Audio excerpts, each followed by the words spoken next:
Hey guys, how are you? कैसे हैं आप सब? Welcome to my channel Naisa life style. आई होप आप सब अच्छे हैं एंड आई विश कि आप सब अच्छे रहे।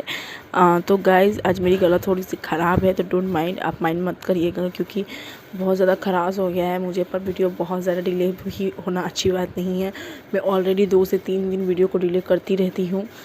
कभी 3 दिन, कभी 4 दिन, कभी 5 दिन, कभी 7 दिन, क्योंकि मैं अकेले घर में बेबी संभालती हूँ। तो बेबी को संभालना, वीडियो बनाना, अपलोड करना, एडिट करना, मैं सब कुछ अकेले ही करती हूँ।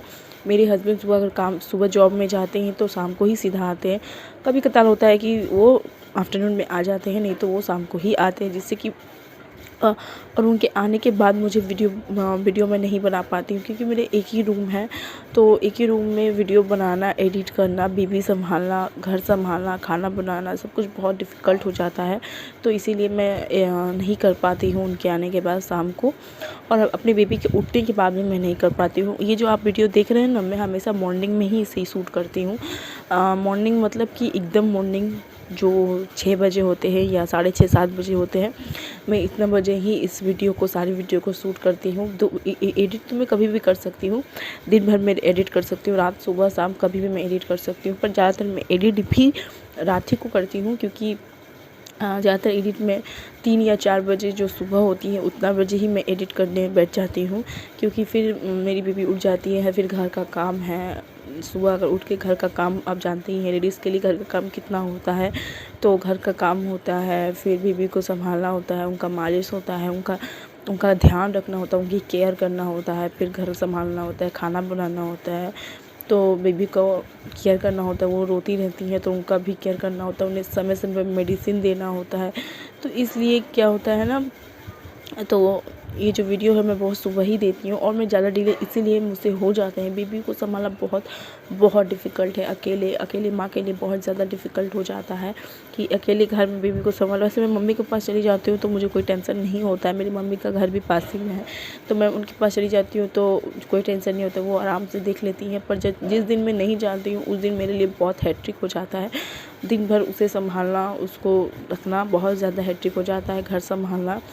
कभी कभी देखिएगा कि बेबी को वही समय बेबी रोने लगती है जब माँ कोई काम करने लगती हैं, तो बहुत सारी चीज़ें होती हैं जिससे वीडियो डिले हो जाता है। तो इसलिए मैं फिर भी कोशिश करती हूँ कि वीडियो ज़्यादा डिले ना हो, इसलिए 2-3 या ज़्यादा से ज़्यादा मैं 5 डेज़ में वीडियो एक अपलोड करने की पूरी कोशिश करती हूँ गाइज़। तो आप भी मुझे ज़रूर समझिएगा, क्योंकि मेरे घर में बेबी है, तो आप भी मुझे ज़रूर समझिएगा इस बारे में कि हाँ, ज़रूर कुछ बात है तो ही मैं रोज़ वीडियो अपलोड नहीं कर पाती हूँ, पर मैं कोशिश ज़रूर करती हूँ कि मैं एक वीडियो ज़रूर अपलोड कर सकूँ दिन भर में, तो मुझसे नहीं हो पाता है।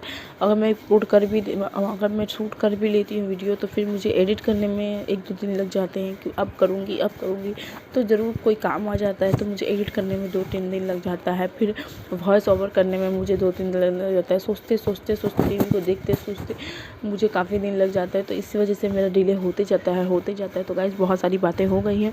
जिस बारे में वीडियो बनानी थी उस बारे में तो कोई बात ही नहीं होती। चलिए गाइस, ये तो मेरी पर्सनल लाइफ थी कि वीडियो किस लिए मैं डिले करती हूँ, कैसे हो जाती है, तो सॉरी इस बारे में।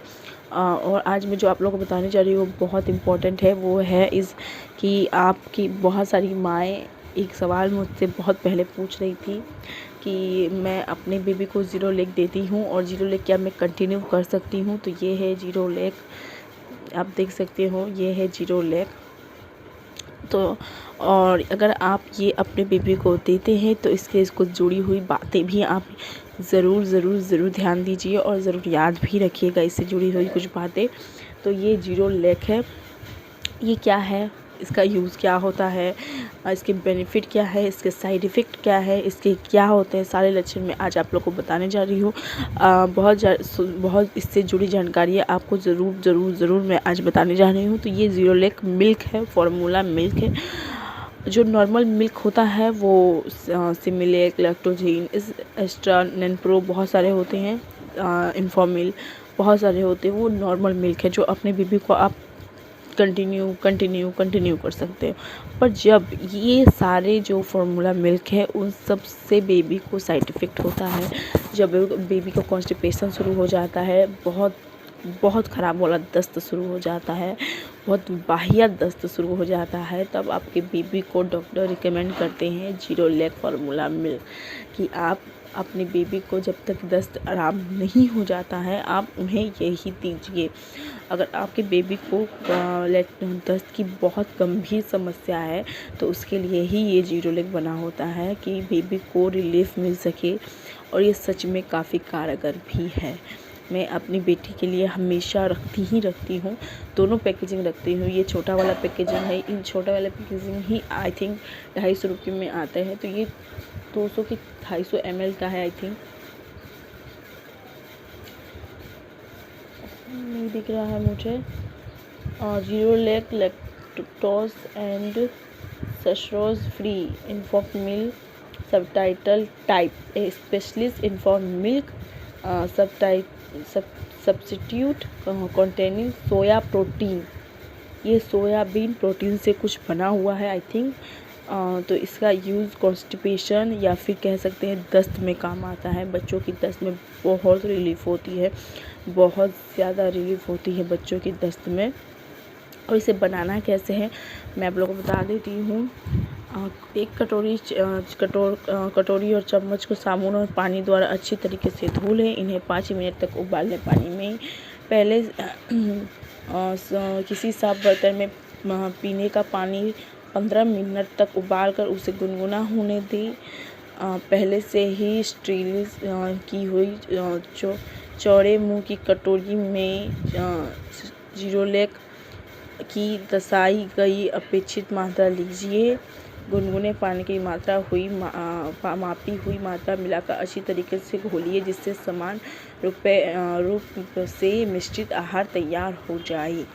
तो आप ये देख सकते हैं। और हाँ गाइज़, यहाँ पर आपके एज के अनुसार यहाँ पे लिखा हुआ कि आपके एज के अनुसार आप कितना बेबी को दें। तो आप यहाँ से भी चेकआउट कर सकते हैं कि 1 से 2 वीक के बच्चे को जो एज है कि 1 से 2 सेकेंड वीक के बच्चे को 9 ml यानी कि 3 चम्मच जीरो लैक दे और 6 चम्मच पानी दे फीड पर डे 6 तो इसमें सब मेंशन आराम से की हुई है। और इसे बनाने की प्रक्रिया जिसे फार्मूला मिल्क नॉर्मल हम बनाते हैं उसी तरीके का है, कोई उलट पलट कुछ भी नहीं है कि इस तरीके से बनाओ, अलग तरीके से बिल्कुल भी उलट पलट नहीं है।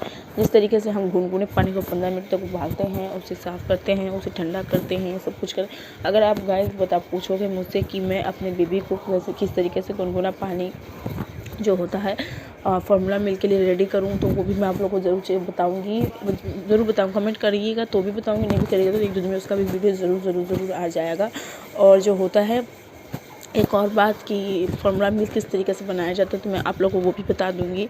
और गाइस, ये जीरो लैक जो होता है वो आपके बेबी के दस्त में काम आता है। और हाँ, ये भी सवाल होते हैं कि इसे क्या हम रेगुलर यूज़ कर सकते हैं, इससे हमारे बेबी का सेहत क्या जो हेल्थी रह सकती है। तो जैसे नहीं, मेरे ख्याल से आप इसे रेगुलर यूज़ ना करें, क्योंकि रेगुलर यूज़ करने से ये नॉर्मल पाउडर है। जैसे कहते हैं ना कि बच्चे के जो दस्त होते हैं ना तो उन्हें कुछ हल्का चाहिए होता है, तो हल्का दूध हो, हल्का भोजन हो, हल्का खाना हो, तो ये एकदम हल्का है। ये आप और कब से यूज़ करना है तो डॉक्टर आपको 1 मंथ से दे सकते हैं, उससे पहले भी दे सकते हैं, पर ज़्यादातर 1 मंथ से बहुत पहले भी दे सकते हैं। आई थिंक 3-4 दिन जब बेबी हो जाते हैं तो भी इसे यूज़ करने के लिए डॉक्टर रिकमेंड करते हैं। फिर भी अगर आप मुझसे पूछिएगा तो मुझे उतना याद नहीं है मेरे बेबी को कब मिला था, पर हाँ 1 मुझे अच्छे से याद है कि 1 मंथ से लेके मैं अभी 2 मेरी एक पहली वाली बेबी जो है 2 साल की, उससे मैं अभी तक उसे यूज़ कराती हूँ। तो ये आप समझ सकते हो कि ये इतना कारगर है कि मैं अभी तक इसको यूज़ कराती हूँ। तो ये आपके दस्त के लिए काफ़ी ज़्यादा कारगर है, काफ़ी ज़्यादा कारगर है। तो वो इतने साल तक आप उसे आराम से दे सकते हैं। और गाइस, इसे रेगुलर यूज़ ना करें। अगर बेबी का दस्त सही हो जा रहा है तो आप जिस मिल्क को देना चाहते हैं वही मिल्क कंटिन्यू करें। और हाँ गाइस, कभी भी बेबी को एक मिल्क जो होता है ना वो शुरू से अंत तक दिया कीजिए। अगर आप लैक्टोजन दे रहे हो तो लैक्टोजन 1, लैक्टोजन 2, लैक्टोजन 3 ख़त्म। अगर आप उससे आगे देना चाहते हो तो उससे आगे दो, उससे पीछे ख़त्म करना चाहते हो तो पीछे ख़त्म कर, एक ही करो। अगर आप सिमिलैक देना चाहते हो, सिमिलैक 1, 2, 3 करके उसे ख़त्म करो, उससे आगे पीछे वही दो। पर आप ऐसा ना करो कि एक मंथ हम सिमिलैक दें, एक मंथ हम लैक्टोजन दें, एक मंथ हम जीरो लैक दें, एक मंथ हम नैनप्रो दें, एक मंथ इन्फॉर्मिल दें। तो इस तरीके से करोगे तो बेबी के दस्त का प्रॉब्लम होगा ही होगा, और बहुत भयंकर दस्त का प्रॉब्लम हो जाएगा, जैसे कि उसे हजम नहीं होता। और हल्का आप आप उसके सेहत के संग खिलवाड़ कर रहे हो। अगर आप ऐसा कर रहे हो कि एक कुछ दिन बाद दिया, फिर कुछ दिन बाद उसकी जो पेट की जो कारगर चीज़ें होती हैं, जो टमी के अंदर की जो नसें होती हैं, जो मशीन होती है जो खाने को बच्चे को चलाती है, जो हाइजीन डाइजेशन कहते हैं जिसे, वो बिगड़ जाता है। बच्चों के डाइजेशन जो होता है वो कभी अलग अलग दूध पे कभी हल्का, भारी, हेवी, कभी लाइट, ये सब बच्चे झेल नहीं पाते हैं कि कभी आपको कुछ मिला, कभी कुछ मिला, कभी कुछ मिला। उसके चलते बच्चों को काफ़ी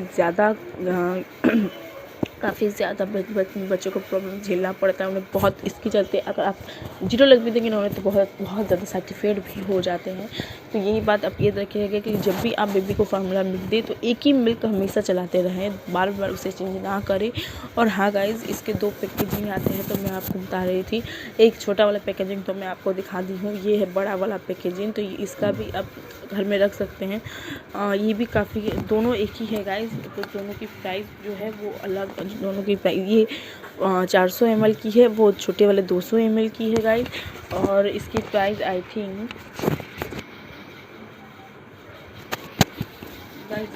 प्राइस टीनी की इस कंटेंट के नीचे लिखी होती है, जो मिट गई है। बहुत दिन से मेरी यूज़ होती है, आप देख सकते हो ये बहुत दिन से मैं यूज़ करती हूँ तो इसलिए मेरी मिट गई है। तो गाइज़ ये आपको ज़्यादातर बच्चों की दस्त में दिया जाता है और इसे कंटिन्यू ना करें। अगर आपके बेबी का दस्त सही हो जा रहा है तो इसे छोड़ दें।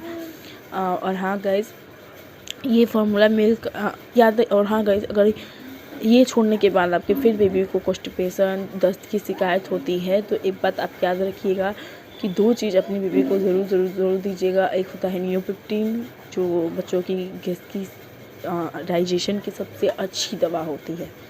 उसका भी मैं रिव्यू बहुत जल्दी कर दूँगी आपको। तो एक तो दीजिएगा आप नियोपिप्टीन, और दूसरी आप दे सकते हैं बच्चों को जब भी फार्मूला मिल्क उसे बनाएं तो अगर आपकी बेबी को सबसे पहले दस्त या किसी लेट्रिन की शिकायत हो रही है कि आपको उन्हें बहुत पतला हो रहा है, तो आप जब भी फार्मूला मिल्क बनाएं तो उसे पतला करके दें।